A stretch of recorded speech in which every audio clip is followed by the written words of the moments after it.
This is Comic Support, where we give you upcoming comic book stories for new readers and comic book superfans. In this issue, I have 10 Marvel comics coming to our local comic books this October. Stay tuned for some spooky treats.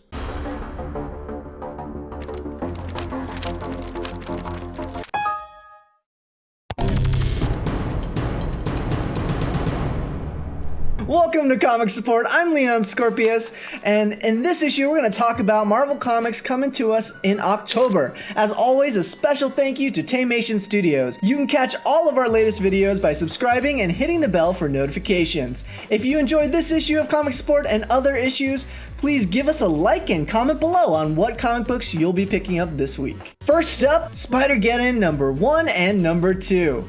Writers Christos Gage and Dan Slott are back to tell the next chapter of their Spider-Verse story. In Spider-Geddon, the Inheritors have returned and have promised the end of all spiders.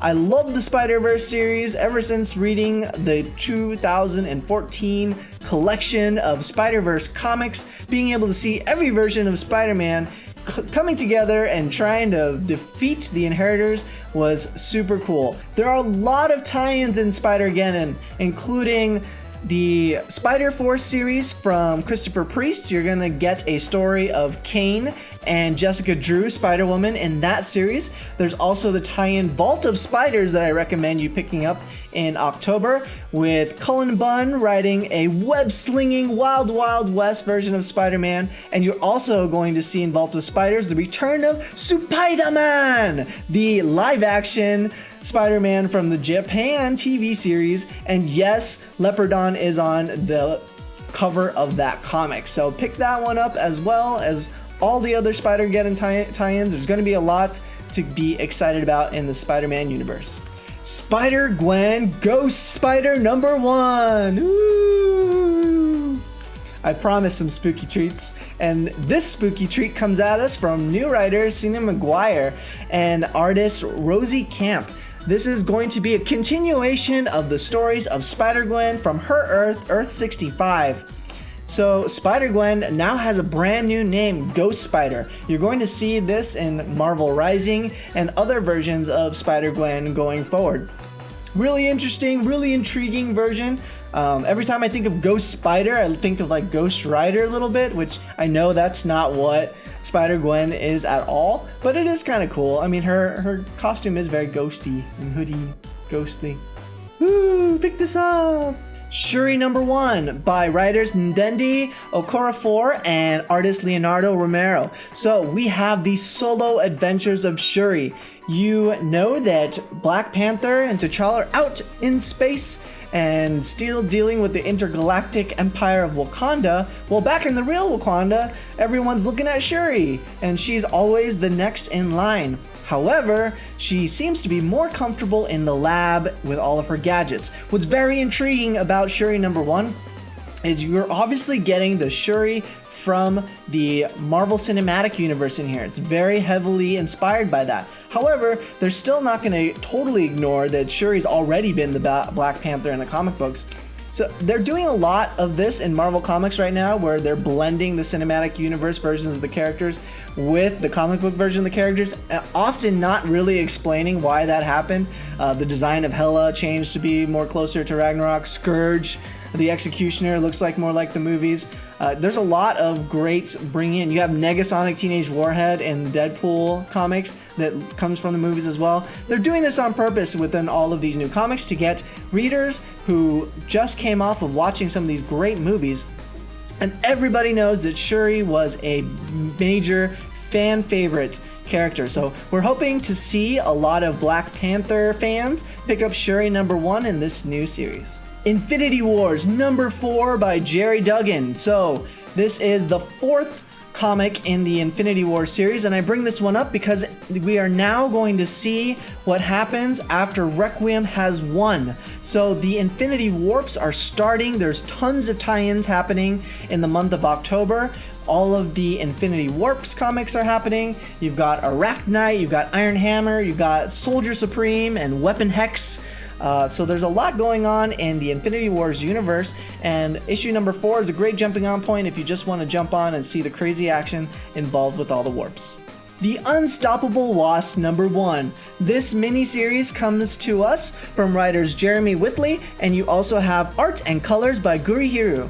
This is going to be Nadia Van Dyne, aka the Unstoppable Wasp, and her team of girl scientists. Really great little mini-series for the young ones out there that are looking to dive into comic books. And I love what Marvel's doing by bringing back some of the more newer characters and giving them a second opportunity to be introduced to new readers out there. X-Men Black. Let the terrorizing begin, all of you X-Men fans. X-Men Black is going to be back-to-back comics. They are one-shots featuring our favorite villains. You have Magneto, Mojo, Juggernaut, Mystique, and Emma Frost. All of these stories are brought to you by some of the most popular writers, including Chris Claremont of X-Men fame, as well as some newcomers. You'll also want to pick these up for the great covers coming at us by J. Scott Campbell. If you are an X-Men fan, especially an X-Men villain fans, this is something you'll absolutely want to pick up this October. Marvel Comics What If comics are back.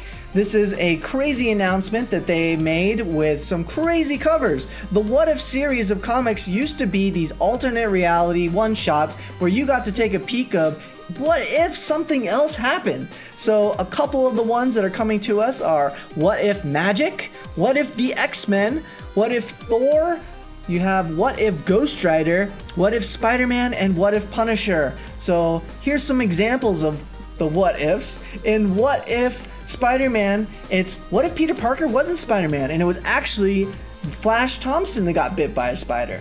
Really cool to explore what happens there. What If Punisher actually is what happens if Peter Parker, after experiencing the death of his Uncle Ben, decides to go out for revenge and he becomes the Punisher instead. These are great explorations of new stories for new artists and new writers to come in and give out their creativity. So definitely pick these up. They're great jumping on points because they are all just one-shots and may give you some imaginative exploration of the Marvel comic universe. Marvel Zombie number 1. We're bringing the scare straight to you, and we have writer W. Maxwell Prince. He is known for the Ice Cream Man series, which I hear is crazy, and you also have artist Stefano Raffaelli on this series, and it's going to be Marvel Zombies back again. So what they're trying to do is, of course, it's October, it's scary times. Any fans of The Walking Dead picking up this comic would be interested to explore what the Marvel comic universe would be like if there were zombies. Ooh. Pick this up if you're looking for some scares. Champions number 25 by Jim Zub. I've been talking up the Champions by Jim Zub quite some time now. I feel like this is a great book for a lot of the new superheroes, including Miss Marvel, Amadeus Cho, who's now Brawn, Ironheart. All of your favorite younger superheroes are now on this comic, and 25 is the oversized anniversary issue, and it features a brand new storyline that you'll definitely want to jump on if you are a D&D fan. So the Champions end up in Weird World, and they are going to take traditional classic D&D roles of your warriors and your sorcerer, etc. It's going to be really fun to watch. This cover alone looks really crazy, seeing Miles Morales as some type of rogue spider. I know that I have a lot of D&D friends that would be interested to hear what Marvel Universe characters would be like in a D&D environment. So if you love D&D, if you love the Champions, if you love Miss Marvel, or any of the younger superheroes, definitely pick this one up. Venom number 7 by Donny Cates and artist Ivan Cobello. This is a new jumping on point for those that are following Venom. Donny Cates has rewritten the origin of Venom and all of the Venom universe, and this starts the Abyss storyline where we are being promised a gut-wrenching story featuring Eddie Brock and his experience as the Venom. We've absolutely been having a summer of crazy great comics from Mr. Donny Cates, and this is a good jumping on point. If you've missed out on the other Venom comics, pick up number 7, start here, and then go back, pick up the graphic novel, and pick up Venom 1 through 6. This is a great time to be a Venom fan, and we hope that this October, the creepy crawlies such as spiders from Spider-Geddon to the Venoms of Venom number 7 enter your home and your pull box lists. That's it for my new series picks from Marvel Comics this October. If you'd like to nerd out with me, you can follow me on Twitter at LeonScorpius. Don't forget to give us a like and subscribe. We appreciate all your support, and we will see you next issue. Hey guys, thanks for watching.